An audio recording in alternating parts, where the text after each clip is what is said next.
Kinig eh. Ano ang sagot ng City Hall? Nakaposas daw yung kamay nila.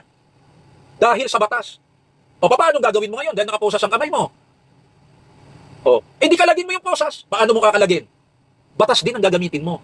I-a-apply mo ngayon ang Section 16 ng Republic Act 7160 or ng Local Government Code. At ang sinasabi doon, sa pamamagitan ng General Welfare Clause, itinatadhana nito na ang lokal na pamahalaan ay may kapangyarihang umaksyon para sa kapakanan ng kanyang mga mamamayan. Ano ba inireklamo niyan si Mr. Makasaya ng Market View?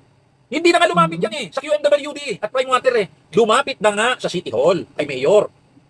Tapos ipapasa na naman doon sa Prime Water o QMWD. Anong gagawin niyo si Mr. Makasaya? Hindi nasasaya ang buhay ni Mr. Makasaya. Hindi nasasaya ang buhay ni Mr. Makasaya.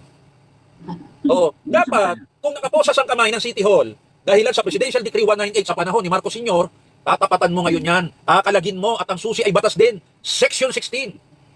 That is a catch-all provision of the Local Government Code. Itinuro yan ng mga profesor ko Pwede ba naman akong maligaw ng landas? Mga profesor ko nagturo niyan. Kakalagin mo yung posas, batas din. Ito na ang mamamayan mo lumapit na sa'yo. Sasabihan mo ngayon ng QMWD, Prime Water, kumilos-kilos naman kayo. Ang tagal ng reklamo yan Nananahimik na nga at saka umurong na yung dila ng dating bukal na yata ngayon. At nagbabanta pa ng demanda kapag tinatanong mo. Yung isa naman bukal, epal ng epal.